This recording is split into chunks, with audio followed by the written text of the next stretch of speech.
What's up, everybody?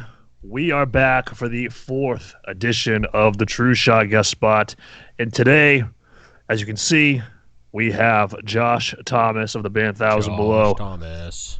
Yeah, so Josh is the guitar player for the band, but also I've known Josh now for, I want to say almost 3 years now. And we kind of talk about that in the episode a little bit about how I got to know Josh and, We do. and all that. And it's kind of an interesting story. It's pretty cool.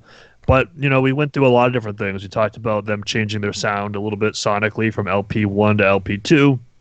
We talked about them getting signed. We talked about the formation of the band, the name change of the band. Adam and him had a freaking 20-minute diatribe about, do you know how to plug in the X52 Signata Vasato into the Wong Bong Malongadong? I don't know what the freak they said. Hey, I just kind of good content for all you nerds out there, and I just kind of hung back and I just let Adam at it. So so we are also doing a reaction video to them. We're going to be doing Lost Between, which will be coming out at the time you're listening to this. It depends on when you're listening to this. I wouldn't even say that. But just on the day that we're releasing the episode, which is June 9th, 2020, we're going to be releasing a reaction to their song Lost Between featuring Marcus Bridge as well, which we're about to record. And yeah, guys, this was an awesome episode. It was nice to finally talk to Josh after knowing him for all these years. And so without further ado, here it goes. Here is Josh Thomas of Thousand Below.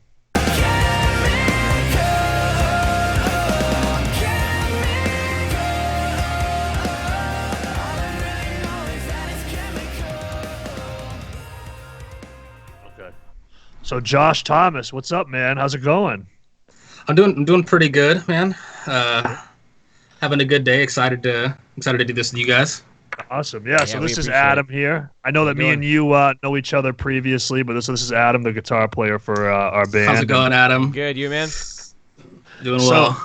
So I wanted to start this off. So Josh and I go back a little ways. This is the first time we're actually talking in person, I guess you want to call it that. So I don't know if Josh even remembers this, but how I got to know Josh it went like this. So it had to be about almost 3 years ago now when you guys were on tour with Veil of Maya and Devil Wears Prada. Okay, yeah, that was October 2017. So. Yeah. So I so happened to be in Philadelphia because I'm from New Hampshire. So I happened to be in Philadelphia at the time. And at the time, I was still in college. I was in a journalism class, and you had to live tweet an event. And so I was in Philly, and Veil of Maya was playing because I was the only band. I knew who Devil Wears Prada was. I knew who Veil of Maya was. And so you guys were on the bill. I didn't know who you guys were at the time. So I was like, oh, screw it. I'll just go to this show, and this will be my college assignment. I'll just live tweet this show. So what's hilarious is I remember – because I still, like, all the time will just search, like, Thousand Below on Twitter or whatever and just, like, read what people have been saying, reply to people and stuff. I remember seeing this thread of, like, live tweets. But I have a different memory of how we, like, okay, I believe. So, continue, but... Yeah, so basically what happened is I just kept live tweeting, and I just remember saying stuff about Thousand Below, just, like, kind of basically what I was seeing, just live tweeting what I was seeing. And I think Josh had followed me, and it just kind of continued on from there.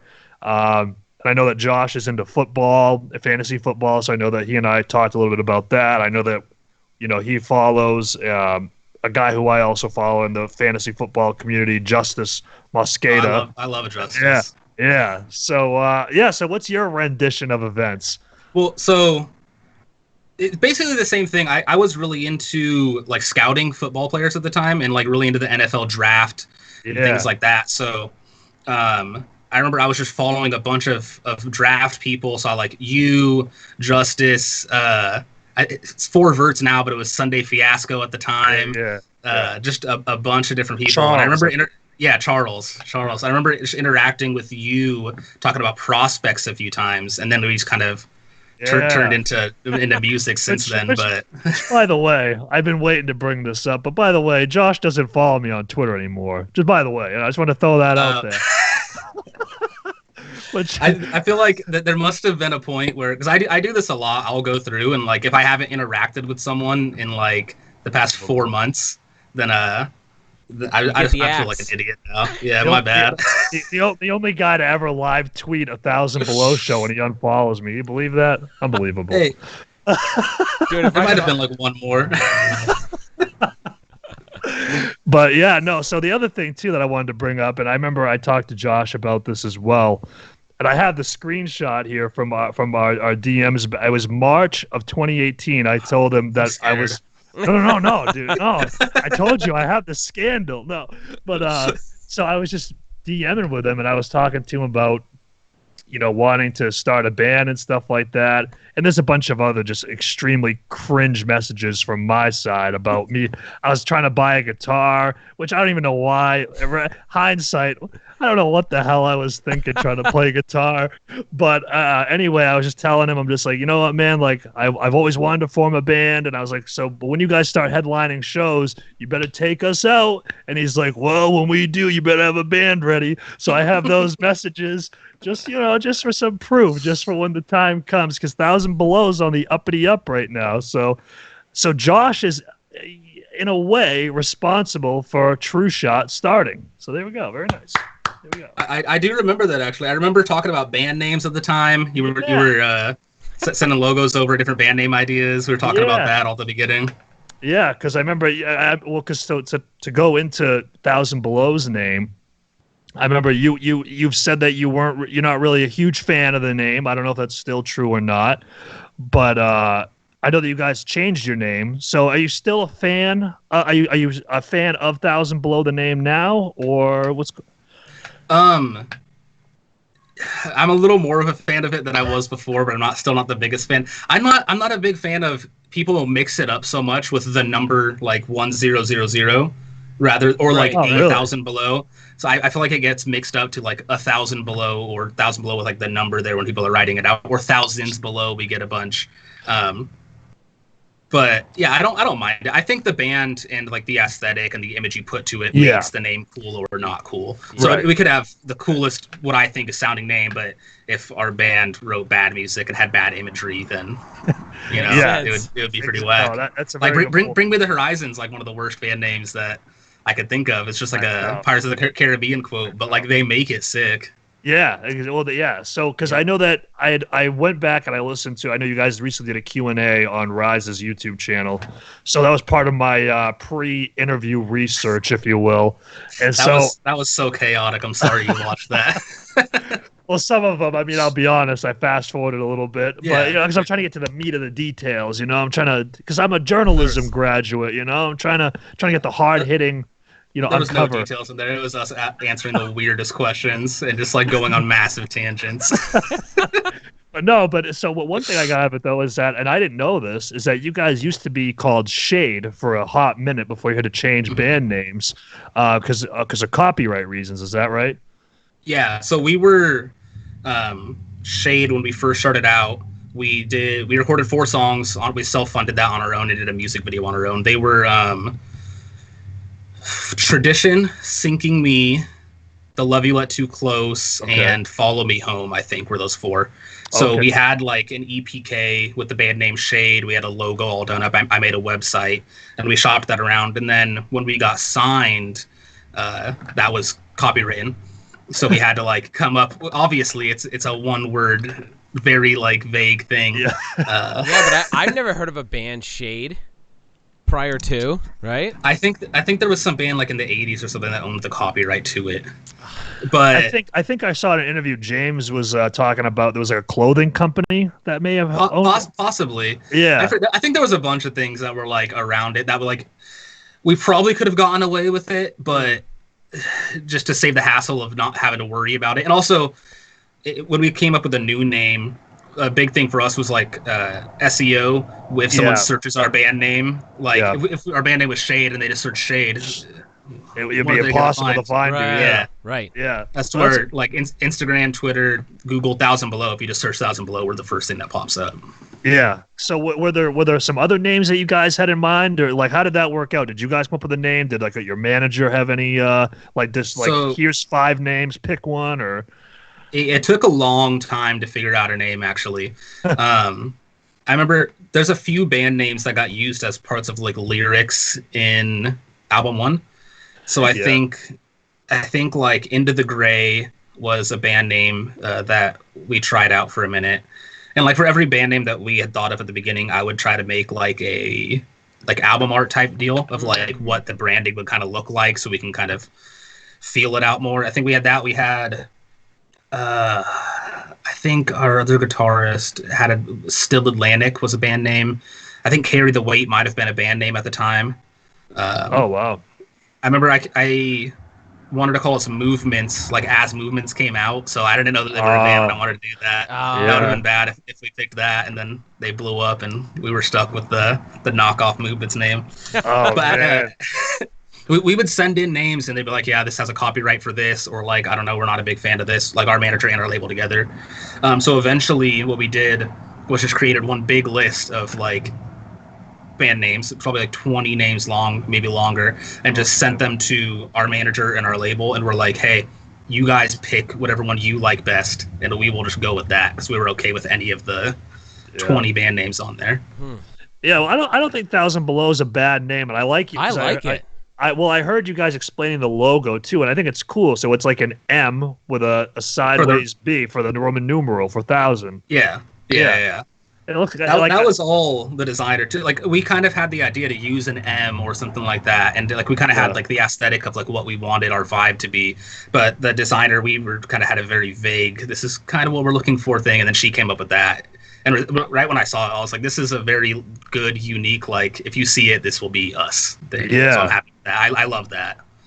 So the kind of and I'll let Adam talk here eventually. But you know, it's fine. It's fine. We'll get there. I've never spoken to this man in person before. This is big. You know, this is a coming together. So it kind of happened when we did Rohan, right? I mean, you know, you have someone that you've discussed things with before, you know. Yeah, no, exactly. So the one thing that I heard a lot that you mentioned in there is you talk a lot about pretty much the presentation of the band. You know, you're talking about the EPK and having a website, having it all professional, so that way you can send it out. Also, you know, a logo, a strong logo that people can look at and associate, because I think that's obviously very important. So I want you to touch on that, because I know that, you know, we have some bands that listen to this, some, you know, localish kind of bands. And I think one thing that sometimes gets overlooked is maybe the packaging and the presentation of your band. So I wanted you to speak to the importance of that, because obviously you're signed to Rise Records, and I know Thousand Below is your first band. So just explain how that process of making that packaging together was important in getting you guys signed to Rise. Well, I mean, I think it's just important in general in being a band. Like, if you come across a band's Instagram and their logo just looks amateur and just kind of whack, and like their branding just doesn't look good, you know what I mean, then you're not really going to give them a chance. That's where if you come across a band like Static Dress, I think is an amazing example of this. They're still a very small band as far as I know. I think on socials they don't have too many followers, but if you go to Static Dress's Instagram, they look like a professional band. They have like a very good aesthetic. They have a very an image that they want to convey. Gotcha. So it comes across, if you were just to come across that band on Instagram, you'd be like, oh, this is a professional looking band, and you're probably more likely to give them a chance. And I'm assuming it's that way for managers. For if you're not going to put in the effort to make yourself look good, to care about what you're presenting, then I don't think people are going to care about consuming it. No, for sure. Because we talked, because on the last episode of the podcast, we had Kendall Johns from the band Dead Crown on. I love Kendall. Yeah, I did. I filled in for a band, Line I Am, for a tour that with his old band, We Rise the Tides. Oh, so wow. Yeah. Small world. Did he have the hairdo back then, like the big afro hair? Yeah, well, see, he has really curly. I don't know. I don't remember. I think he did, I think he had it in a top knot at the time. Oh, okay. I'm not sure though. I'm not sure. But this was a long time. This was like 2014. Oh wow, yeah, no, because he's our guy, you know, like for graphic design and stuff like that. Like we go to him for all of our presentation stuff. We were talking to him about all that because he does really phenomenal work, and it's sad because I see a lot of bands that, you know, they might have pretty good content in terms of music and whatnot, but the artwork and the aesthetic looks like something I did in Microsoft Paint, and I'm not at all like very inclined, and it's just sad to see. So so you guys, obviously you're signed to Rise, like I said a few times.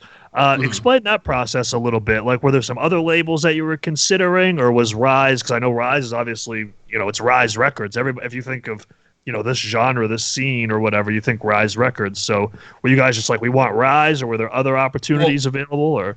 I mean, we all grew up listening to Rise bands and being stoked on Rise Records. I don't think that when we were like trying to get signed, we were like, we want Rise, it's Rise or nothing. We were like, someone please sign us and we'll sign like anything. The Rise core bands, yeah. Yeah, I think we had like small conversation with Solid State, I believe. Wow. Equal Vision passed on us, I think that they liked it. I remember hearing like a lot of positive feedback, but it wasn't like the genre that they really wanted to be kind of going in. Like they were kind of rated themselves as like a different genre of label at the time. Right. And then I think there was a couple other here and there things that we would talk to or hear like, oh, maybe they might be interested. But I remember one day our manager, or our ex-manager, he's moved on to bigger and better things now. He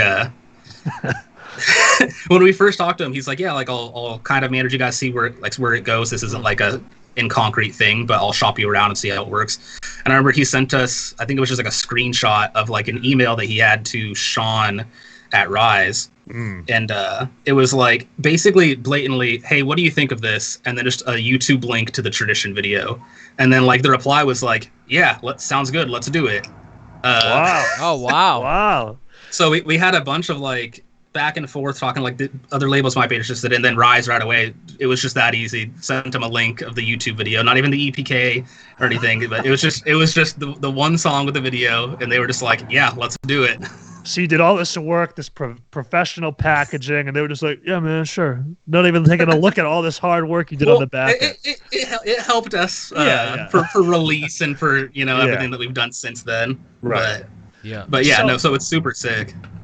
So this will also be an education for Adam and I here. So the process of submitting a band to a label. So I know that you said you had a manager. So explain, I guess, the logistics of it all. I think it's probably different for every scenario. Our vocalist and our old drummer used to be in this band called Outlands that was on Tragic Hero. And when you sign a contract, you have to have a lawyer, I believe, review the contract on both ends. That way, something can't happen and you could be like, oh, I didn't know what I was signing, because you legally have to have the lawyer overview the contract and like let you know what's going on, I believe. But so the lawyer that did that for them was this dude, Alex Ploegsma, who's our lawyer. He's one of the most amazing people I've ever met in my entire life. He's like 6'5", male model, gorgeous, successful lawyer in New York, nicest person I've ever met. Whenever we go there, he always takes me to this bar and like won't let me buy a drink. And we always just have like the greatest time. But so he knew Jimmy and was like, yeah, like I'll shop this around to a couple of managers. And our old manager, Jason Majo, was one of his good friends that he was doing some business stuff with. And it was kind of our target manager. We would have loved to work with him because he managed a couple of our friends' bands. But so he sent it to Jason, and then Jason just called Jimmy and was like, hey, what are you guys like about? What do you want to do? And then they had like an hour-long conversation that just turned into like I'll manage you, not in like concrete as your manager right now, but I'll shop you around and kind of see how it goes. And if things kind of work out, then like I would love to be your manager. But it was kind of just who we knew, and we got hooked up from Alex to Jason to Rise. Wow. So I'm sure not every band has that same. No, I mean that's definitely kind of an interesting trajectory. But so go ahead, what Adam. year? What year was that?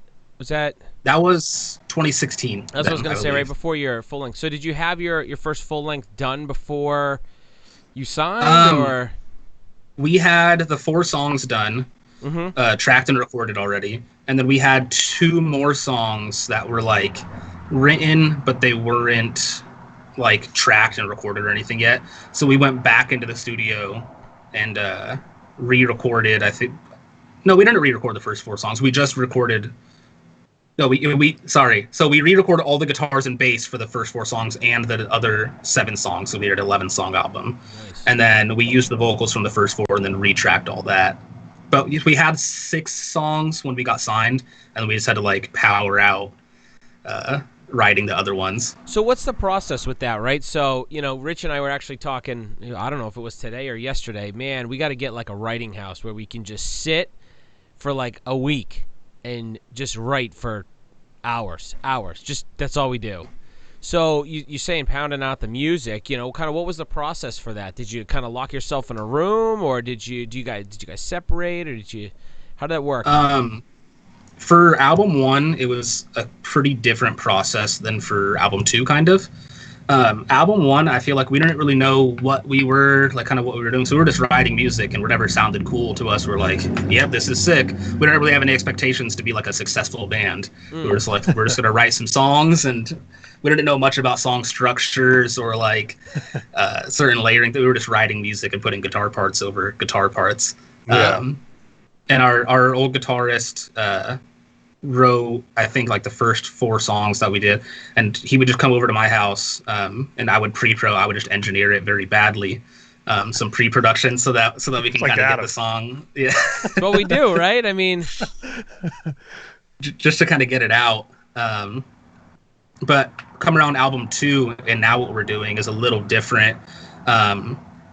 I can't do that like writing session. Like I'm going to go write with someone and we're going to start from scratch and just like figure something out. That stresses me out. I need to have like an idea and I know what I'm doing. So I think I write best when it's just me at like 1 a.m. and there's like nothing else going on. There's no one on my phone. I don't have no distractions, and I could just listen to random songs on Spotify and just try to get like a vibe that I'm looking for. Go on Splice and just find a sample that kind of like inspires me to do something. Yep. And then I'll come up with like a bass idea of like a chord progression I want to do, or like a sound that I want. And then before Corona, because now it's changed a little bit too, but before Corona, I would take that to our bassist house, and then we would kind of form that into a full song together. He's very good at kind of like taking the ideas and making them better and making them like full-fledged songs, structuring them out and stuff like that. But that's how our process has kind of changed. Is I'll just come up with like a chord progression or like an idea of a vibe that I want. Yep. Or like, yeah. No, that's interesting. But that's pretty much the process. Well, yeah, for sure. It's funny because where everybody gets their education these days, the Joe Rogan podcast. I remember that they were talking about something on there about how you are generally more creative at night because of different receptors in your brain that are active during the day. They calm down at night, and the more creative one. It's crazy stuff. So that's funny that because we're both dads, both Adam and I. Like I have a son and he has 2 kids, so we try to get together when we can, and that's kind of like the time when we try to write some stuff, and then like he'll write some stuff, and I'll send over voice memo mouth riffs, not knowing anything about guitar. I'm just like, here's the sound. Yeah. But because I remember I was listening to an interview that does he like to go by James or Jimmy? Like what's he prefer to go by? I never met that. So I think he prefers to go by James now. Okay. But I've known him for so long now that I'm never going to stop calling him Jimmy. Yeah, it kind of happens. I remember listening to an interview that he did, and basically how you guys all met was that there was like this house that you guys had, and people would just come over there and party on weekends and stuff, and then that's how you guys kind of met. Or did he embellish it a little bit, or? Well, kind of. He was in another band, and then our bassist and him and our old drummer were in another band together, and then our bassist and our old guitarist were in another band together, and then I was a photographer. That's what I used to do, and I used to try to like kind of push as what I wanted my career to be, was like photography, videography, stuff like that. But so I would do promos for both of them. I would go shoot shows and stuff like that. So that's how I got to like know each of them vaguely, Right. And then I had this house that kind of just turned into I don't know how it happened. I don't want it to happen. It just turned into like I would wake up at 11 a.m. and go into my living room, and there would be 2 friends in my house just playing video games on my TV, and I'm like, I didn't want, like, you just came over and just walked in and started playing video games here. And then it would just like turn into a party, and then 6 people would stay there, and then I'm like, well, I'm not letting you drunk drive home, so like, just stay here. But then they would end up staying for like 4 days, and so like that's me and Jimmy really kind of bonded there, because I remember one night specifically, he had a DD, and he was over at my house. We were all partying drunk. And he was like, hey, I'm going to leave. You guys ready? And Jimmy was like, you know what? Just go. We'll figure it out. And I was like, what do you mean you'll figure it out? He's like, I don't know. It sounds fun. We'll just like figure out how we're going to get home tomorrow. And then I think that turned into them staying there for like 2-3 days. But yeah, that house, I don't know how it turned into that, but that's what it was. That's funny. That's how we all became like friends. That's I awesome. remember talking to our bassist. I used to write like jazz music and stuff like that. And I was kind of getting really into like the intricacies of timing and music and how parts can go over each other. So I was like, hey, we should start, because he also is he's a better guitarist than I am. It's very annoying, and he just doesn't want to play guitar. He's like, yeah, I suck at playing guitar live. I'm gonna play bass. But I was like, yeah, let's start like a cool like alternative like jazz band and just kind of like JB? creative. Yeah. And so that was like the first, like I thought this was gonna be my first like real band thing that I did, and then it did not happen whatsoever. And now I'm very bad at guitar, and I can't do that anymore. Well, no, because I think it's interesting that it's because Thousand Below is your first band, right? Yeah, I had filled in and like been like a touring guitarist for bands and stuff, but I had never like had a band before, unless you count like a middle school go to my neighbor's house and jam in their garage band. If that counts, then that has some merit, but we'll discount that. We'll say that Thousand Below was the yeah. We never played any shows, so I don't think that counts. You know, I think you didn't play at Whiskey Go Go or anything like that with the middle school band. But no, so I think that's interesting because you had mentioned. So you had also said that you had another guitar player before, and if I remember correctly, I'm trying to remember all these names. Is it Devin who used to be your early guitar? I'm pretty good at this. You see, Adam, I'm freaking terrible with names, man. I am. Yeah. I'm also the worst with names. I would have had to take notes, man. I would have have like notes here if I wanted to remember names. I'm just an excellent researcher. I mean, what can I say? But anyway, though, I know this because I heard that he's obviously not in the band anymore, and it was I guess from what I heard and stuff, it was because he wanted to play more heavier styles of music. Is that true? Not necessarily. I think it was just kind of some personal issues between just like how the band dynamic was and certain things. We definitely did have like different what we wanted to do. I don't think he wanted to go like heavier. Okay. It just didn't want to stray as much from like the original sound as we did. I gotcha. But yeah, it was more just kind of like personal things within the band. I yeah. Okay, yeah, that's probably as much as I want to get into that part. No, that's all good. No, because I heard James. He was talking about it. And he had mentioned something about him, wanting to play, heavier, not necessarily heavier than what you guys were doing, but in that sphere. Yeah. Yeah, because also at the time, me and JB were listening to like a lot of pop music, and we loved like the structures of pop music, and we wrote like a few pop songs and stuff. So he probably thought that we were trying to do specifically that. Which I mean, at a point, I probably was trying to do just that for Thousand Below, but it's not Thousand Below. But yeah, I remember at one time you told me that you weren't really like a core metal kind of guy. You were more into kind of like the pop sphere and whatnot. I still love heavy music. We just toured with Bad Omens. I love Bad Omens. Yeah. I listen to stuff like Spite. I listen to some like really heavy stuff like that. I just don't do it that often. And I'm not a big like metalcore riff guy. Like when I'm writing, I don't want to write like riffs and stuff like that. I like chord progressions with kind of like simple leads over them or like synths over them that is kind of like layer out. And I like the vocals to be like the main part. If I'm listening to music and I'm listening to the guitar, I'm like, this is cool and all. But if I'm listening and like I get a hook, like a vocal hook stuck in my head, I'm like, this is a good song right here. You gotta have both. You gotta have both.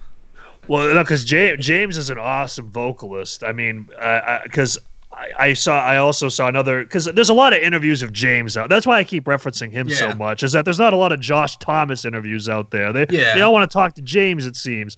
But no, because he was talking about he was talking about how he kind of really learned to sing, like just kind of being in the studio recording. He said that he could scream, but like singing, he was like, yeah, I kind of just did it in the studio. And if that's true, I mean, he got a pretty awesome voice for that. Voice. Yeah, he in his old band was just a screamer. They had a separate vocalist that was the singer. Interesting. Okay. And then so when we got into the studio, it was kind of like the first time that he had written choruses that are singing or like had tracked singing. So like "Sinking Me" was the first song that we ever tracked. That's the one that has like a super high, like broken, looking for something. Yeah. Like top of I can't do it. I couldn't get that high. I can't. Yeah, I can't do it either. And like when we play it live, I believe we play a half step or a full step down, and then I have to do half the chorus with him. And I'm like vocal frying my highest note just to like make it sound like I'm getting there. You know? Falsettoing the whole thing. Yeah, but so like we would never record that now because it's impossible to do live. He just went into the booth, and I think he liked Parker Cannon a lot at the time, and liked those like stories so far, kind of like really high kind of choruses. And I think he just was like, I'm just gonna try to do that, and just like was yelling it basically.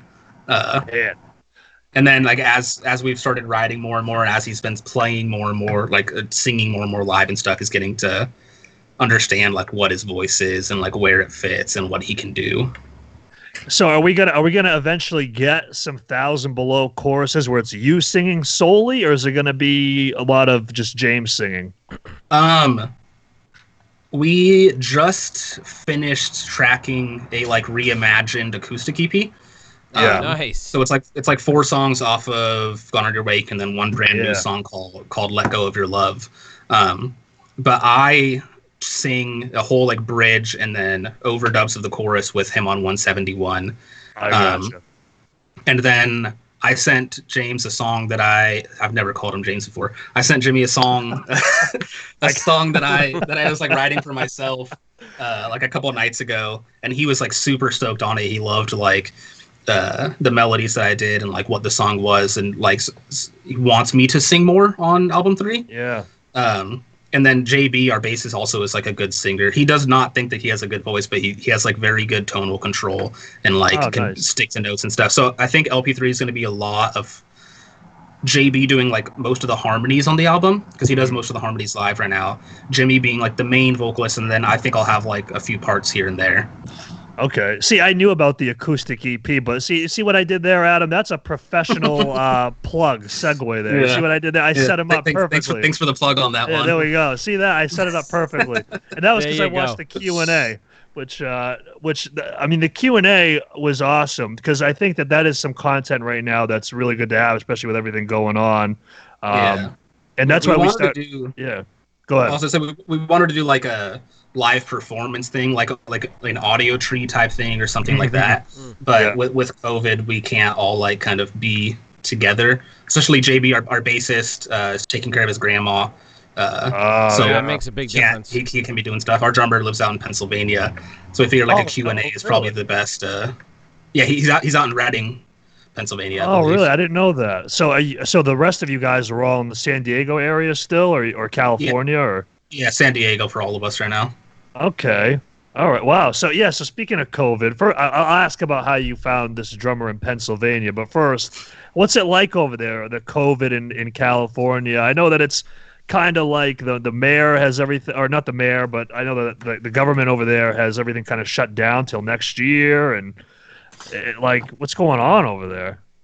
Musically, I believe LA is the only one to have said it. It might be all of California, but like there's no shows in 2020 basically. And I'm not sure, no concerts. So they might do like a 200 cap maximum type thing. They might do some, I have no idea. As far as I've heard, it's going to be nothing in California until 2021 though. But as far as other regulations, it's pretty much wear your mask, try not to go out. Things are getting pretty lenient here. I think like beaches and stuff are about to open up. A couple bars have opened up. Ours just opened up this week. Yesterday, today they opened up. I think I've seen more like traffic than before COVID, so I think everyone's just like excited that they can do stuff now. So there's way too many people going out. So we'll see how we'll see how it goes, but because it's man, it's just crazy. Because I mean, especially because I know that you guys are still a newer band as well. So I mean, this is like you guys are what you would call in your prime. This is exactly. This is prime touring, summer tour. Yeah, we just dropped an album. Don't get to tour off of it. Yeah, I mean, it's crazy. I don't know. So, in your opinion, what do you think this is going to look like? I mean, like, what do you think that because there's so many variables here, right? There's obviously capacity. Then with the capacity comes ticket prices and insurances and stuff. So, like, what do you think? Like, how is this gonna? Are you gonna see a lot of bands doing like tours in the regions that they're from to make it easier expense wise on traveling, or what do you think's gonna happen? I honestly have absolutely no idea what is going to happen. I'm kind of waiting for someone to tell me what's going to happen. If you asked me this question like 3 weeks ago, I think I would have a different answer, because then I would be like, oh, shows are going to be like a quarter the capacity probably, and you have to wear masks and stuff. But seeing how like lenient and open things like have gotten in the past 3 weeks, 2021 we might just fucking have regular shows again. Yeah, man, because I mean, you think of like, like the post-hardcore metalcore, the basically the music that gets people moving around a little bit. It's going to be kind of tough. But the one thing that I think could be kind of interesting though is that if you guys are, you're doing this acoustic stuff, maybe you could do some acoustic shows, or once things start to open up, because it's music where people aren't going to be bouncing into each other the whole time. So that I don't know if that's something that you guys have thought about. But that's interesting. I mean, any touring opportunity we could get at this point, I would love to do, even if it's 50 people a night. I mean, playing acoustic songs with 3 other bands, that'd be sick. Just going out and playing music would be cool. Yeah. Well, what I'm looking forward to is us selling out shows with a capacity of 20 people, sold out. Yeah. We're sold out. 20 tickets sold. We've been talking about that. We need to do our first headliner like right after COVID opens up. So that those caps are small. We sell out every day. Yeah, exactly. Can't say that you didn't, right? Yeah, selling out shows with 20 people. But so speaking of, because you guys obviously, like we said, you guys are a fairly newer band, but you guys have gotten a lot of traction. I mean, do you guys know how many Spotify monthly listeners you have right now? I believe we have 212,000 monthly listeners. Exactly. Yeah, see, this guy pays attention. I like you got to pay attention to your band, man. If you don't know your stats. Some people are like, hey, man, I'm just here for the music. So I was just, I didn't know. So, well, I'm here for the music, but I'm also here to pay some bills, dude. Yeah. Exactly. No, for sure. But so what would you say in the band's trajectory where you really notice, like, all right, we're starting to, because 212,000 monthly listeners is nothing to scoff at. I mean, that's a pretty good number. I still think we're a pretty small band. Like, we've gotten some cool tours. We have a lot of really cool fans and stuff, but I don't think that we're like I'm not making a living off of this whatsoever. Right. I've never came home from tour with more money than I left with. Right. And can we talk about that a little bit, because I think a lot of people look at bands. I mean, even if your side, 200,000 monthly listeners is nothing to snuff your nose at, and I think people don't realize that you got to do more than just listen to the music. You know what I mean? And that musicians. It takes hours and days. I mean, there's a lot of time that goes into a 4-minute song, and I just don't think people realize, the amount of, work it takes, and then the payoff is work and money. Yeah. Is very small. Like to write one single, get it recorded, mixed, mastered, do a music video for it, and get it out takes months. Yeah. And so much money if you're trying to do quality stuff. If you're getting like a really good mix and master person, if you're getting like a really good videographer, and trying to put it out correctly, it takes so long and it takes so much money to do it. That I'm grateful for everyone that streams any of our. Even if you go on there once a month, keep that monthly listener, and just listen to us once. I'm grateful for that. I'm stoked for it. But yeah, I'm not making a bunch of money off it. I love the people that go to shows. Going to shows is like the biggest way that bands are making money right now.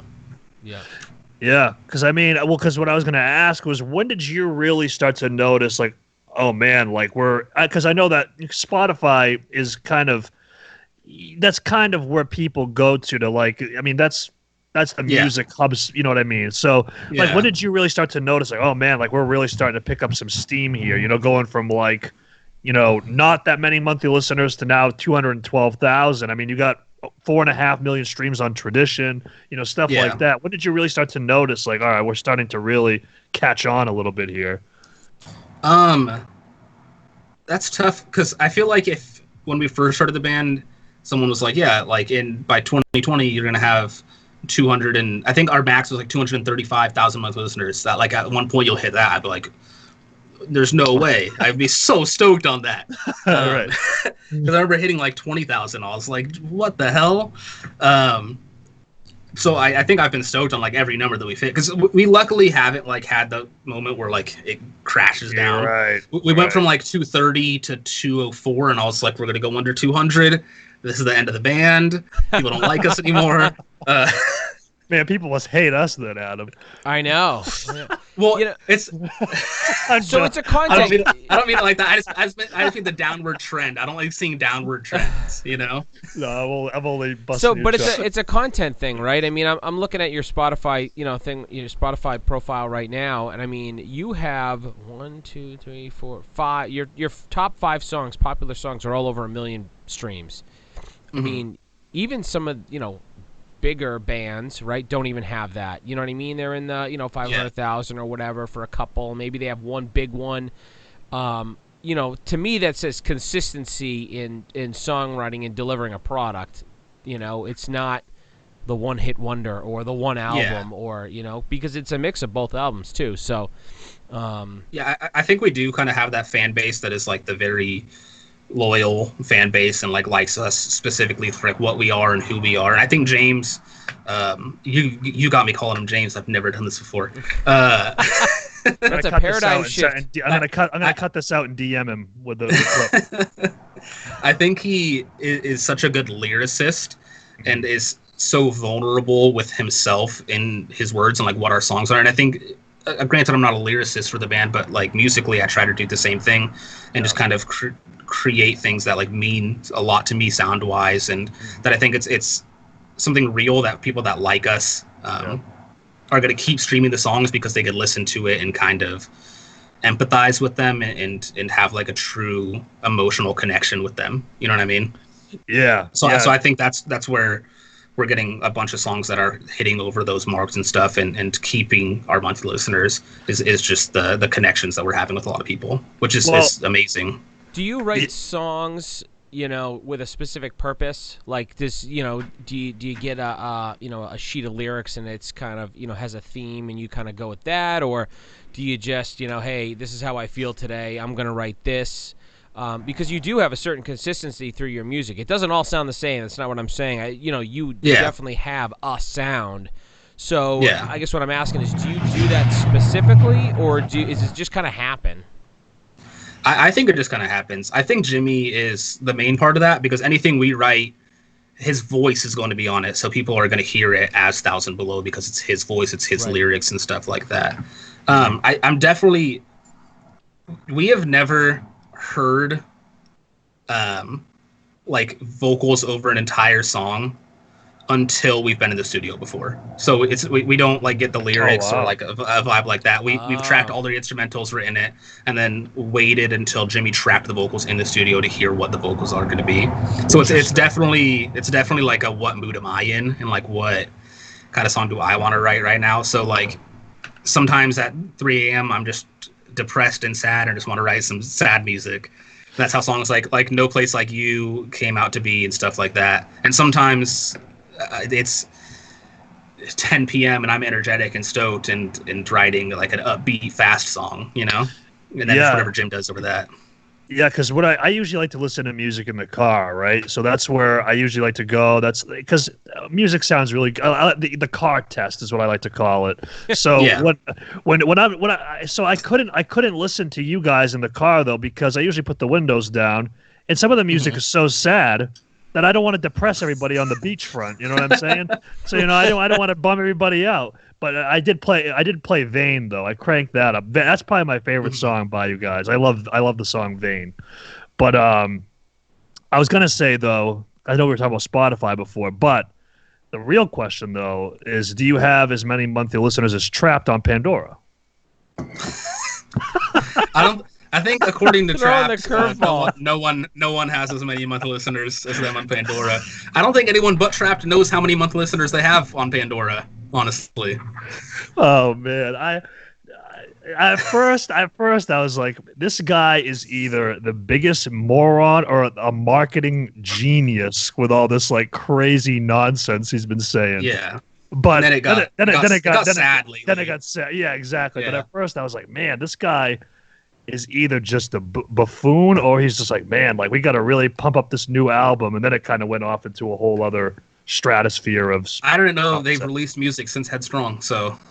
Apparently they have. I mean, I could be wrong, but hey man, I'm one of those kids in, I don't know, when did Headstrong come out? Was that 99 or like 2000? I think it was early 2000s probably, because I remember playing like MX versus ATV Unleashed. Oh, yeah, I love that game. And then hearing it on there like the year it came out. So it had to have been like 2003 or something like that. I'll admit, that song I do like. I don't know anything else. It's a good song. Yeah, it is. I'm not writing the song. It's a good song. 2002. 2002. Okay. So I was 9 years old. I was 9 years old. You were 9, dude? I graduated how high old school. Are you? I'm 27. Yeah. Okay, same. Yeah. Yeah. So, yeah, man. So speaking of people, so this is kind of going off. I didn't say, because I tried to tell you a little bit about what we're going to talk about, but a lot of this stuff has developed since then. All the stuff, like we got like the Ghost inside now and like removing their bass player and stuff like that. I mean, man, it's just, and rightfully so, I think. It's the thing with that situation though is that this is a band that like got back from such a horrific accident, and then this stuff came out. So, I mean, what do you think of kind of like where we are in the world right now? I mean, what is your kind of thoughts in terms of all that? I'm definitely team Black Lives Matter. I'm definitely pro-protests. I'm very happy and excited with what this generation is doing and how people are going about it. I think certain situations are a little iffy. I think there's a difference between people being young and immature and just stupid, not even kids. Sometimes people are just dumb and just like don't understand what's wrong, which sucks. But there's sometimes 25-year-olds, 30-year-olds that just like never really comprehended why things are wrong. So I'm pro anyone trying to learn, dude. If I don't care what your views used to be, if you're trying to make up for them and you're trying to actively do good and change and inform yourself, I'm very pro that. I agree. Yeah, no, I definitely agree. Man, it's just been like 2020, man, has just been a storm of just insanity for both. Obviously, the protesting, I totally agree with, man. Like, I think it's awesome. I think it's great. But it's just like you couple that with everything going on with COVID, and then it's like, I think it's just I think COVID is part of like the perfect storm for the protesting. You get all these people stuck in their houses, not being able to do stuff, not being able to work, unemployment's going up, people are getting angry at stuff. Then you have the George Floyd situation happen, which is nothing new. It's another one in a long line of unjust. So I think it was the perfect storm where people are angry and this is like the final straw and they're using their emotions and yeah, man. Just going for it. My conspiracy is that this is all simulation set up by the aliens, right? And eventually they're going to come in and they're going to be like, all right, reset, back to the Stone Age, take 37. What do you think? Do you think that's a possibility? Are you Tom DeLonge? Because that's like a Tom DeLonge statement right there. I mean, yeah, he was right about the UFOs. So I mean, I don't know, man. There has to be aliens given how vast the universe is. Oh yeah. Like if you really take into consideration how big Earth is and how life has happened here, there has to be aliens. Maybe they're not three-dimensional people. Maybe they're not carbon-based. But there has to be aliens and stuff like that. And I think it's a possibility that we could be a simulation. There's infinite realities as far as science will tell you. And granted, some infinities are bigger than other infinities. It's still infinity. You know what I mean? Yeah. There's still so many countless things. Just thinking about this shit. Man, hold on. I can't say this too loud. I think my girlfriend might be an alien. Just don't tell her I said that. She's in the other room right now. But my toddler might be. It's pretty crazy. Yeah. Well, no, man. I don't know, man. I just pretty open-minded of you to date an alien, if you really think that, you know. Yeah, I'm all inclusive, you know. I mean, hey, you know what I'm saying. But no, man. No, I just wanted to just give you an opportunity to kind of speak on that, because like it to me it's almost like a man, like, you know, because obviously everybody was excited about the Ghost Inside coming back, and then it's like, oh man, you know, like it's just a bummer. But anyway, we'll get off that. We'll go back to some more fun topics. All right, let me change it here. Let me change it here. I gotta ask gear. So I'm a gearhead, right?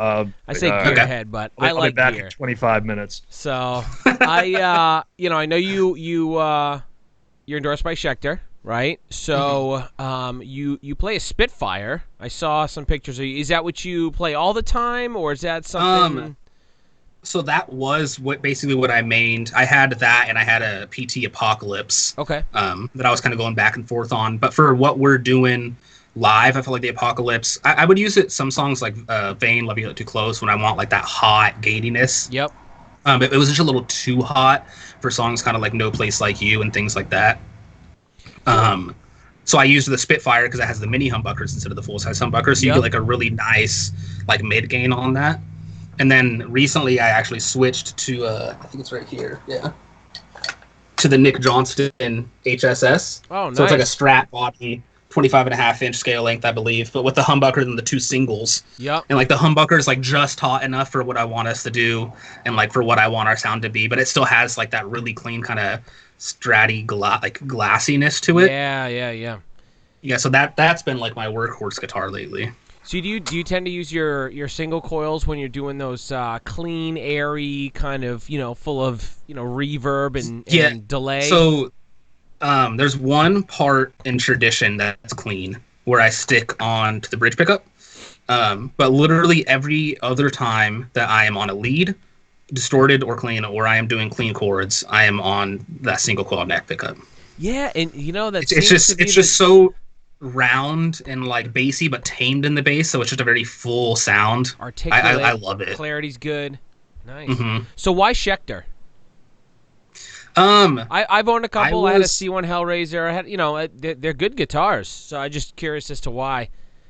Yeah. So Schecter was my second guitar that I ever bought. Was a C1 Plus back when I was it was like the first guitar that I paid for myself. Nice. Back in like freshman year of high school or something like that. So I was always a big Schecter. That guitar sounded great. I used it for years. But our bassist is also endorsed by Schecter. Gotcha. So one day he went to go pick up a new bass, I believe. We went to pick up guitars to track LP2 with. That's what it was. We were 20 minutes from the factory, so we're like, hey, can we get like 2 loaner guitars to track this album with, because JB is endorsed by them. So I went to go pick those up. And then I met his rep, Adam, which amazing dude. He was super nice to JB, was super nice to me. I'm not even on, or I wasn't even on Schecter at that point. And he was like, hey, do you want like a whole tour of the factory? And he like brought us through. He brought us through everything, showed me like where they make the pickups, where the custom shop stuff is, showed me like Prince guitars that they had made that he'd played on stage, Zakk Wylde stuff, custom stuff that they had done. And it was just like a super amazing dude. And then we used the guitars to track the album, and they felt great. So I was like, hey, can I just play Schecter? And he was very open. He was like, yeah, like we would love that. Just let me know like what you want, and we'll get it set up for you.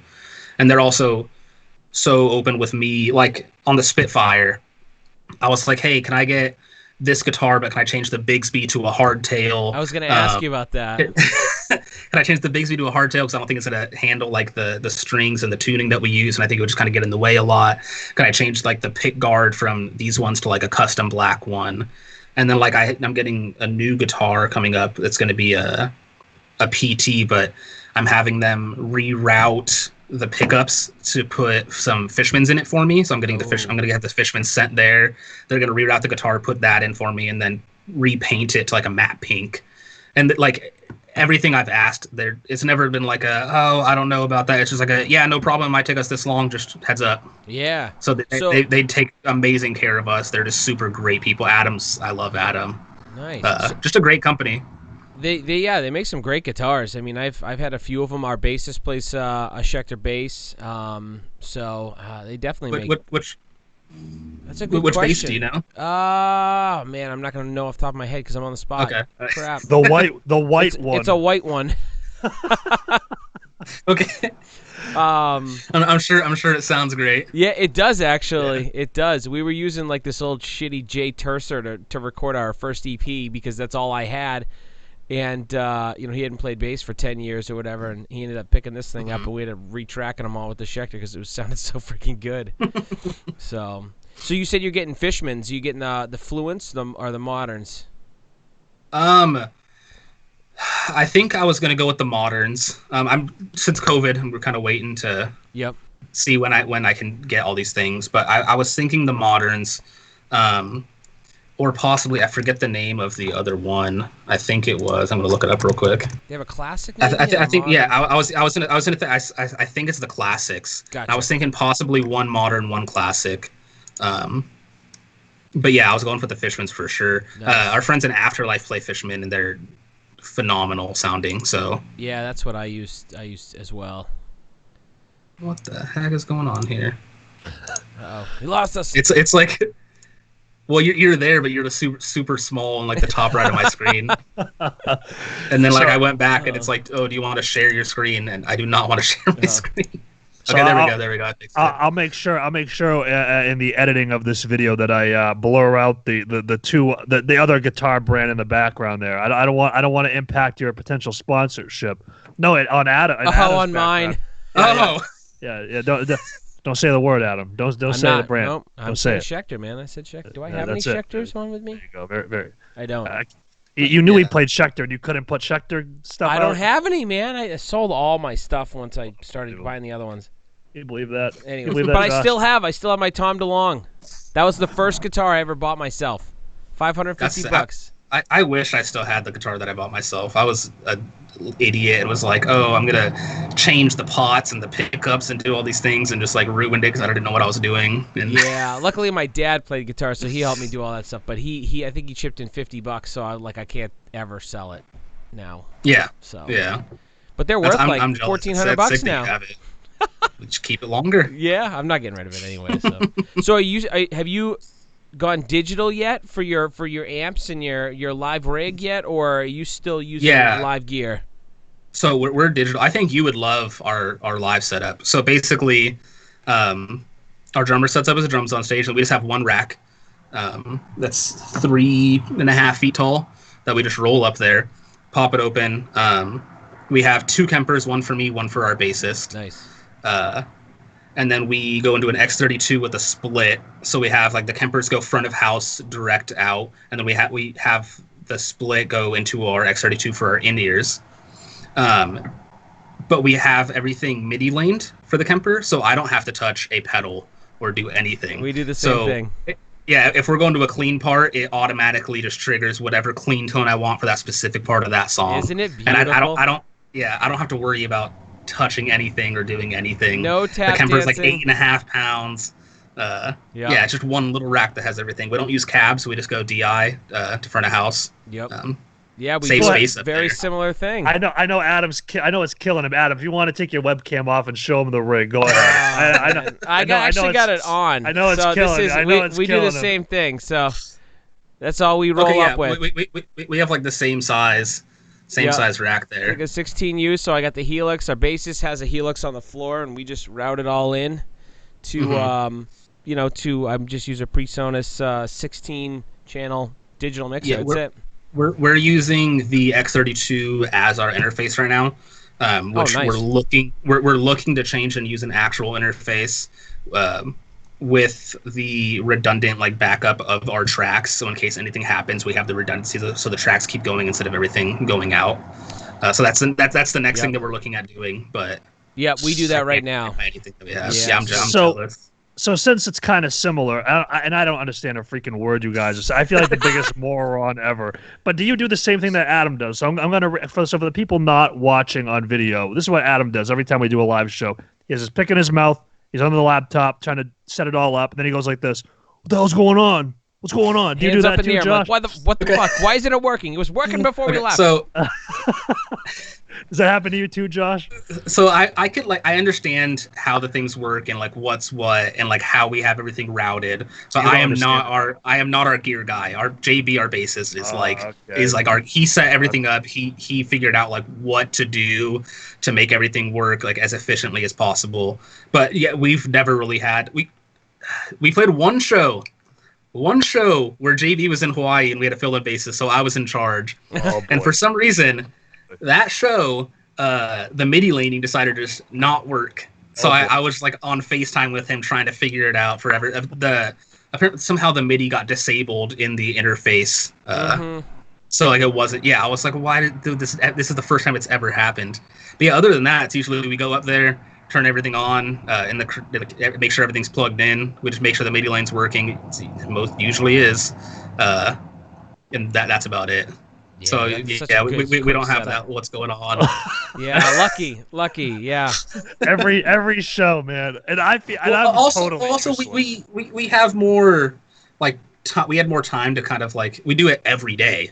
So like we kind of get into the groove of knowing exactly what's where. It all stays in the rack all the time. Yeah. Yeah. We get there. They're like, you got 5 minutes to set up. Yeah, we have time to set up like beforehand before the show. We get there. We line all our cables and get it set up. So when it's our turn, like for changeover, we have our snake coming out of our X32 or out of the split, and just have it go directly into. We actually have a front of house, so like it's not like they don't know what our system is. They know exactly what's going on. Yeah. So yeah, we kind of have an advantage there, but right. So what I was you guys are Russian. Yeah. Yeah. Yeah. So speaking of doing it every day, I kind of wanted to go into your touring because you guys are kind of an interesting band in terms of who you guys have played with, because going from your first LP to your second LP, there was obviously a little bit of a sound change. I mean, you have a lot of screaming. I mean, even just vocally, you have a lot of screaming on LP1 and not so much on LP2. So with that, because I know that you guys just put out the record back in October of 2019. So you guys have toured with bands like, and I know that Bad Omens isn't exactly like super, super heavy, but like, they're on that heavier aspect. And then you have Bloodline, who's, Bloodline. So like, what's that like being the band that is, I don't want to say the fish out of water. I'm not saying that, but it's sonically different from other bands. Yeah, I mean, we've definitely felt kind of like we're that out-of-pocket band on certain lineups and stuff. Yeah. I think, honestly, the Bad Omens tour was one of the best. We felt very like at home in that lineup because it went like it went like Bloodline, which they have cool choruses, the very singy choruses. But they're obviously like the heavy band, right? And then you have us, and then Oh Sleeper kind of fits more with like that Bloodline of heaviness and everything. And then you have Bad Omens, who I think we sonically kind of have a similar fan base. So I think that's the most at home we felt. Like on a package completely, like everything just felt like the package flowed correctly. Because we definitely have had shows where like you could tell it's a heavy crowd. They want heavy music breakdowns and we're like, yeah, sorry, we can't deliver that to you guys. My bad. Yeah, because it's funny because I mean, because we actually played with O Sleeper, and like that was like one of the shows that we played where we really felt like man, we're like on a good like show here because we opened once for Rings of Saturn. I'm like, like we're the fish out of water. We're like the pop band here, And the band that played before us was like the local Lorna Shore, so they were just like super deathcore, like sludgy, like perfect for the show. And then here we come, like, get ready for some singing, guys. The only band that sang on the whole show. Yeah. But no, I was just gonna ask you like what that was like, because I mean I know what it's like to be the band, obviously on a much smaller level, but like to be the band that it doesn't quite fit in sonically for what people are looking for. So I was just curious how you guys handled that. But yeah, Yeah, I mean, I think good music's good music. People are there to have a good time. I don't think we put on like a bad show. We're not that band that you're gonna like have never heard of us and just like go mosh, because we don't have a bunch of like mosh parts and stuff. But I think that like people generally have a good time when they listen to us. We just don't have that like immediate crowd interaction. We don't have that immediate like, because for us, the really cool shows that, for me personally at least, that my favorite shows are the ones where like the crowd knows like the songs that we're playing. They're singing along with it. You can see everyone like singing and getting stoked on that, because we're never going to have those big breakdown things. But I get really excited when people are just singing. Yeah, because you guys have some mosh parts, but they kind of sneak up on you. They kind of come out of nowhere a little bit. Like you got like a softer kind of tone and sound, and then all of a sudden it's just like blah, and it's just like, what the hell did that come from? But yeah, no, because what you guys need to do, you said you guys are kind of sonically kind of like Bad Omens. You just need a dethroned song to throw into the discography. That's just kind of like that heavy song. We have Vane. Yeah, no, I love Vane, dude. I love that song, because I mean, because I gotta ask you a tip too, because I have a very hard time kind of getting out of the metal like genre. I just love this music, man. Like I know that there's a lot of musicians in this scene that, I mean, they obviously listen to this stuff, but they listen like like you listen to a lot of other kind of music and stuff like that. And I try, man. I haven't. How do you get out of this echo chamber of metalcore? How do you do it? You don't, if you like it and you enjoy listening to it all the time, then keep doing it. You don't need to listen to other stuff. If that's what makes you happy, just keep listening to metalcore. I feel like that. I'm like, man, like what's wrong with me? Everybody else like likes other stuff, but I just can't get out of my own way. You're your own person. You're allowed to like what you like, dude. Don't feel bad because you don't like Justin Bieber or something. Yeah, no, because I mean, even so, Adam, he likes some stuff kind of outside of it, and I'm just like, man, like I just try, but I don't know, I've never been able to gravitate towards it. So I commend you for having all the different influences. Yeah, I've always kind of liked, like when I was in middle school, my best friend Steven Muad and I like learned guitar together, kind of, and like got better at guitar together. But he was super into like Children of Bodom and like Cryptopsy and like super heavy music like that. So I was like, I also like all these bands, and like learned how to play guitar like that, and like learned how to like shred and like do like pretty technical stuff. But like at the same time, I was listening to like My Chemical Romance and Taking Back Sunday and like just a bunch of like emo bands. I listened to a bunch of Finch and From Honor to Ashes and stuff like that. And I was like, I don't want to tell my friends that I like all this scene music. So like I've always liked kind of like that more like singing catchy stuff, and just kind of delved into the pop realm from there slowly as I got older. But I wasn't always just like, yes, I love heavy music and that's it. I was like secretly like, I like this light music and I don't want to tell my friends that. So I think it's interesting for people, for guys our age, especially because when we grew up, it was kind of like this weird, like not weird, but like you had nu metal, and then it kind of broke off until like the metalcore was emerging, and then the scene stuff. So it almost seemed like there was like these two paths to go down in a sense, because like you either like, because I know for me, obviously, like I first heard Slipknot, their first album from '99, and I really liked that when I was really little. And then I kind of got into like the 3 Days Grace, the Avenged Sevenfold, and then from there kind of went towards Atreyu, and I kind of went down that lane. Versus, I mean, I liked some of My Chem and whatnot, but I didn't really go down. I was also a huge Avenged Sevenfold Atreyu guy. Suicide Notes and Butterfly Kisses was like on repeat for me back in the day. Learning Avenged Sevenfold songs is like what made me a good guitarist. Is like just like looking at the tabs and then figuring out what's wrong with the tabs because they're not right all the time. And just like learning how to play like what he's doing made me like a really good guitarist. Coheed and Cambria did that one for me. I learned their first 4 songs, leads, rhythms, everything, every note. So that's definitely how I got good at guitar, is just learning Avenged Sevenfold stuff and Atreyu stuff and Children of Bodom stuff and shit like that. But yeah, no, that's awesome. Yeah, because there's a lot of that influence in like a lot of the music, because a lot of the kids are older now and they're in bands and they kind of have a lot of like that new metal-y kind of influence and whatnot. But so I actually wanted to ask you, so we kind of touched on a little bit going from LP1 to LP2. I mean, because obviously you guys had like the like the post-hardcore feel on the first record. It reminded me in a lot of ways of like some Bless the Fall in some ways. Mm-hmm. Like it kind of reminded me of that. I could see it. Yeah, so a little, you know what I mean? Because I think you guys toured with them too, didn't you? Yeah, we did the Hard Feelings tour with them. Yeah, I was supposed to. That was what the show I was supposed to go meet you at, and then I got super sick, and then I couldn't go. But anyway, I don't want to go off on. But just making excuses because you didn't want to hang out. But you know, whatever. I got scared. You know, I'm like, oh, this band guy. I'm so nervous. He's so handsome. I'm so scared.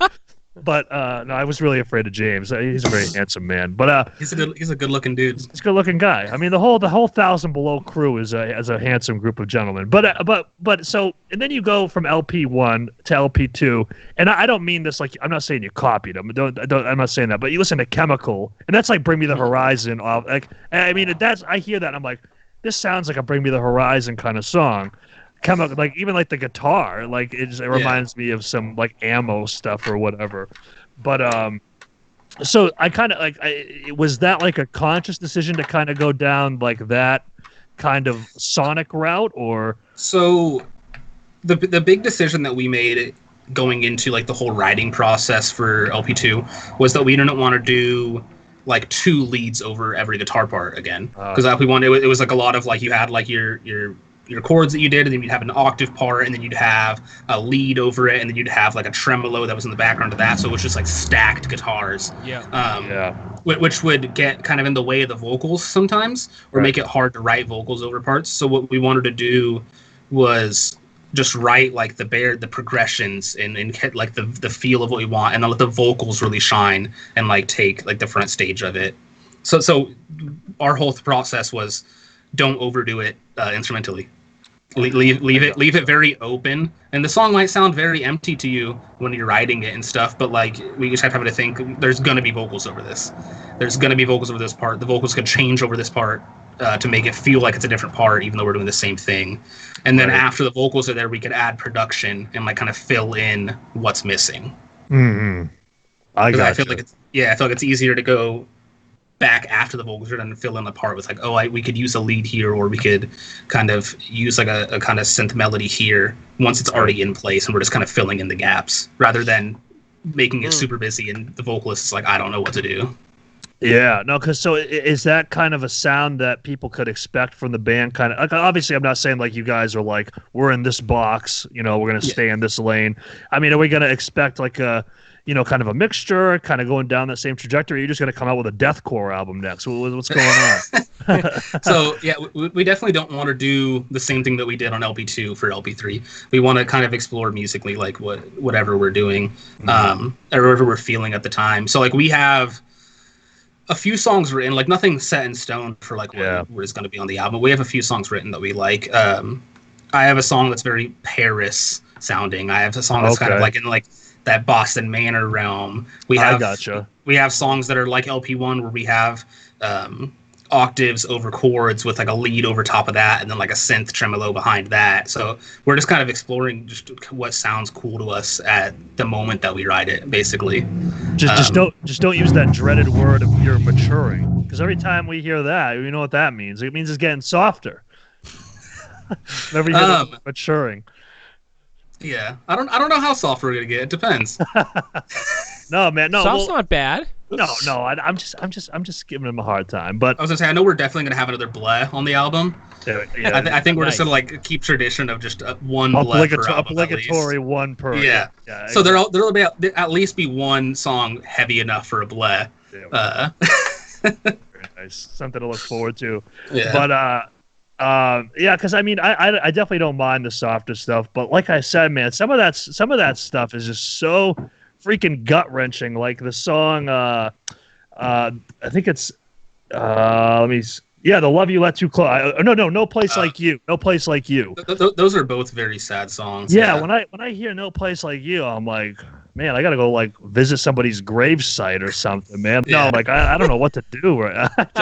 Question I've been asking, you know, a lot of our guests is, you know, from a success standpoint, you know, as a musician, what makes you feel good at the end of the day? Is it the number of streams? Is it the reaction from, the internet? Is it, just kind of self-motivation? What kind of makes you get up in the morning and want to be a musician?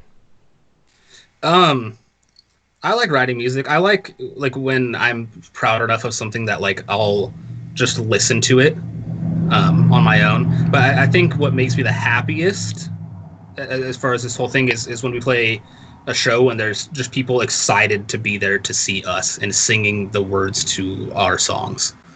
Because I remember going to shows all the time and being like super stoked to go see a band and like know every word to it. So being kind of like on the other end of it sometimes is where you see people that are just super excited to hear the music and see like a live show. That's probably what makes me most stoked. Or like just interactions on Twitter. I love talking to people on Twitter and Instagram and stuff. There's this girl who did an acoustic cover of every single song on Gone Or Your Wake in a Twitter thread. Oh, wow. It's on YouTube as well. But it's just, that makes me happy that someone cares enough about the songs and the band that she would go out of her way to write 11 different acoustic covers of songs that we have done. That's crazy. Yeah, that's dedication. And like some of them like better than her Chemical cover. The first time we listened to it, I remember it was in the van in Florida. Right after a show, we listened to it all together, and we were like, "This is stupid. This is like way better than what we would have done for like a Chemical acoustic cover."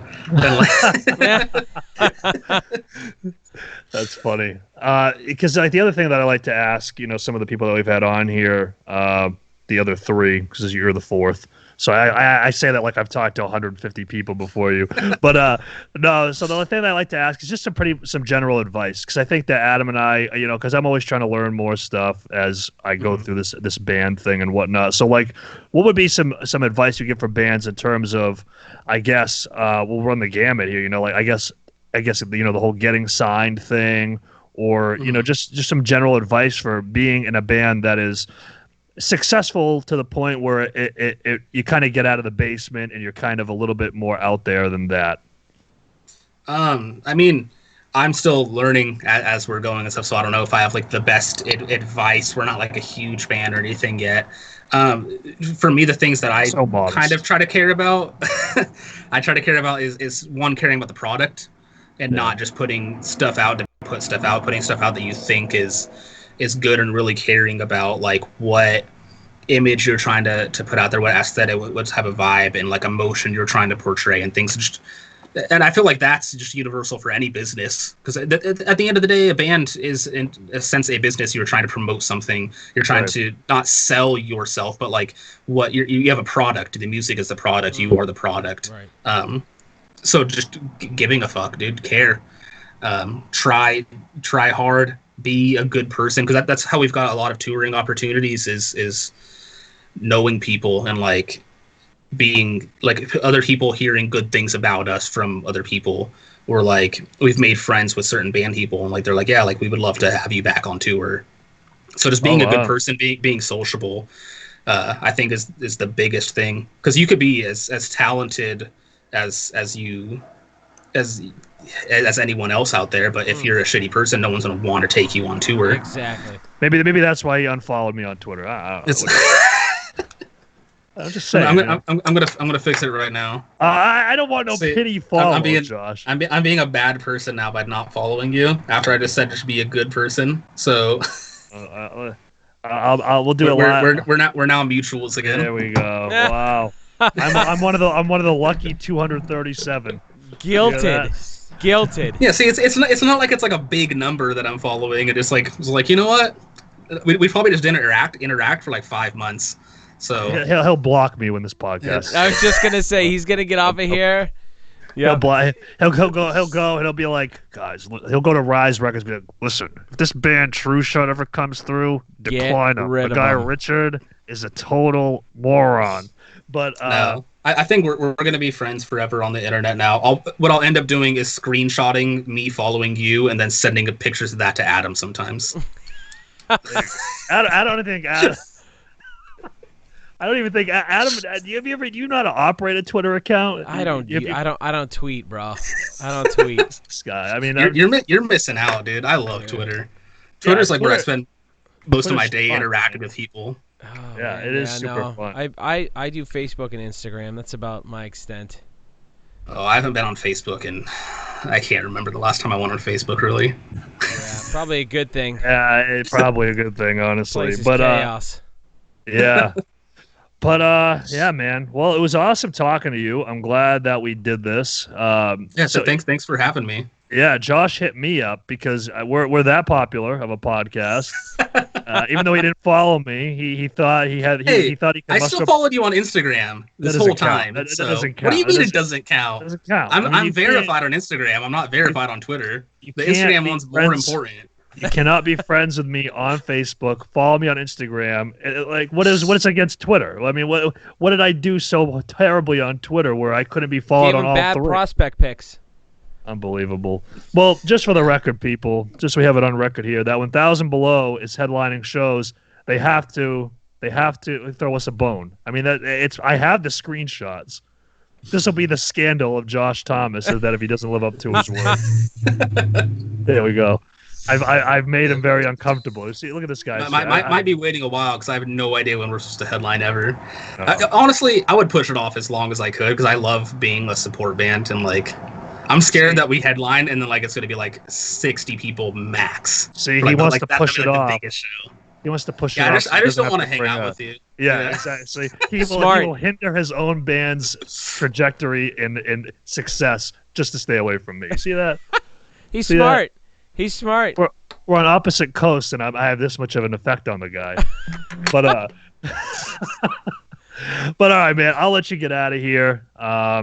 Man, it's like dinner time where you are. I'm almost in the next day over here on the East Coast. Yeah, but I have not eaten yet, so I'm gonna go get some grub right after this. Nice. There you go. Granted, I woke up at 12:30, so like.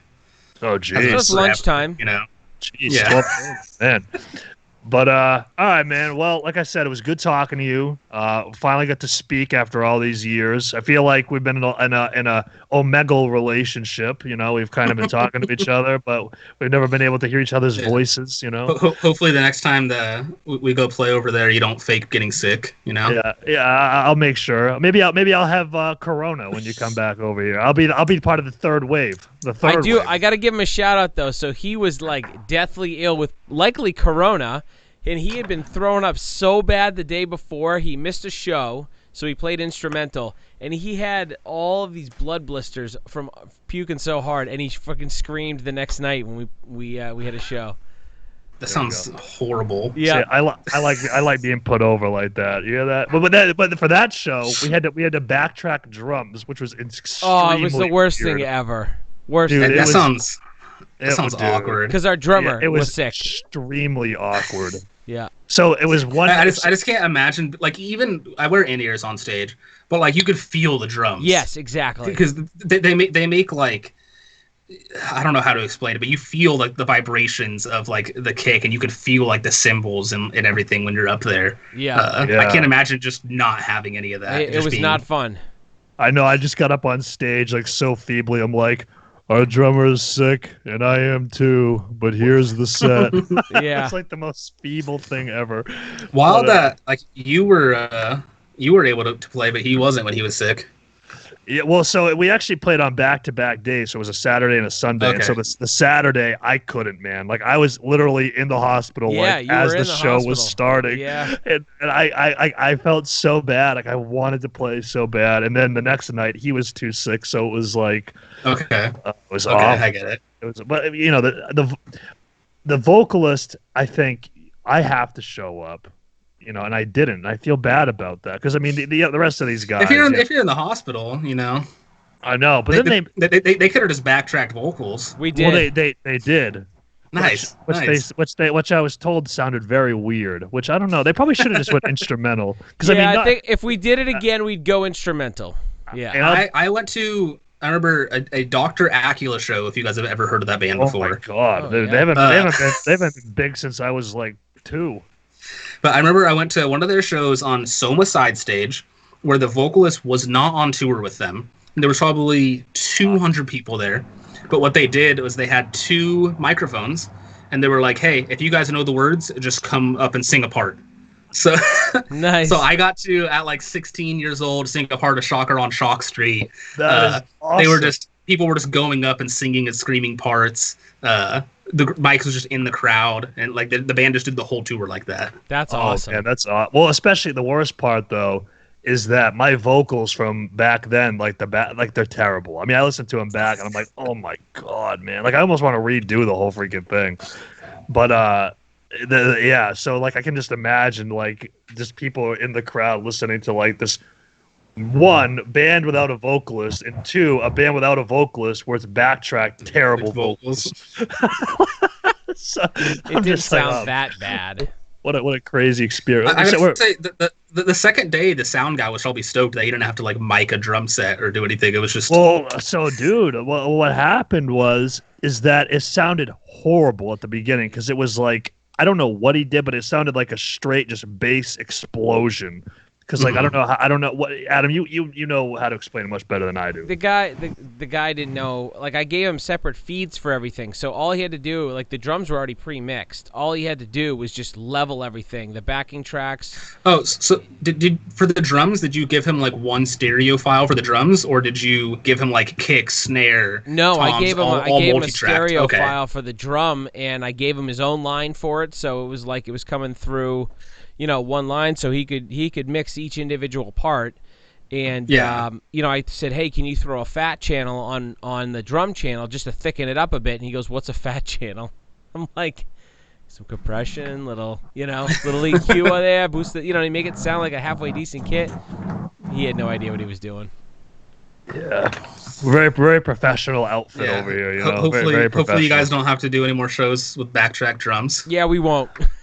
No, I don't think we will. No, that would man. But yeah, man. No, it was good talking to you, and I'll be monitoring my social media closely to see if the follows remain. And I'm gonna make a new Twitter and follow everyone else, but you. But you. You'll be following like 13 million people, and I'll be the only one left out. Also, for those of you not watching the video feed, Josh has a great hat that says "Dad Life," which we need to get one of those, Adam. We are actual dads. I was at Target. My friend was buying some shorts, and I saw it there for like $8.99, and I was like, "Yeah, I don't care if I'm a dad or not, dude. I'm getting this Dad Life hat." Nice. But man, it was good talking to you. Like I said, for the 15th time, and yeah, man, I hope that some shows here happen pretty soon. You guys make your way out here, and we can finally consummate the relationship. Which I don't know if consummate will be the right word. I wouldn't have said that, but that's okay. Well, I mean, hey, hey, whatever. Moving on. But I'm a pretty open guy, Yeah, exactly. I just have to okay it with my girlfriend in the other room. It should be all right with it though. But anyway, yeah, man, it was good talking to you, and you guys as well. Be safe. And what's up? Go ahead. I was gonna say, hopefully, you guys last for like 100 episodes, and I could be back on. Yeah, we'll do like the Joe Rogan, where like you come back like 5 years from now, like. We'll see. We'll catch it, But yeah, man. So I'll let you go ahead and plug away. I'm sure a lot of people watching this are obviously familiar with 1,000 Below because they're not just watching it for us. We're a couple of knuckleheads. But I don't know. You guys get some views on YouTube. We got some following. Yeah, a little bit. The reactions have helped that out. But yeah, man. Go ahead. Plug away. Where can people find you? Band, all that. Twitter, Instagram, Facebook. It's just search 1,000 Below. We're be the first thing. I'm hoping. If we're not, that sucks for us. I'll confirm that while you talk. We interact the most on Twitter. So if you want to talk to us, hit any of us on our individuals or the band account. We reply to almost everything. We have a new EP coming out sometime.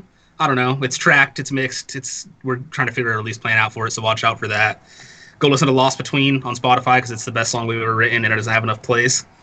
And then go check out the TrueShot reaction to Lost Between by 1,000 Below that they haven't done yet, but I'm plugging it now so they have to. Oh, so that's what I was gonna say, dude. Because what we do is that we do a reaction that's associated with the band. So I was gonna ask you, did you have one in mind that you wanted us to do? And so we'll do. So what was that called? Would you say? Between. You said Vein. Okay, Vein. I wrote that down. And so Lost Between or what? What was the other one? Or Alone. Those are my two favorite songs off of LP2. Now, are you going to get the first cry out of me on the reaction channel? I would definitely go Lost Between then. Okay, all right. Yeah, it's the more emotional of the two. Oh, It's my favorite. We when we recorded that song, we would go on YouTube and look up the Transformers movies fight scenes in slow motion, and then play Lost Between as like the soundtrack for it. That's awesome.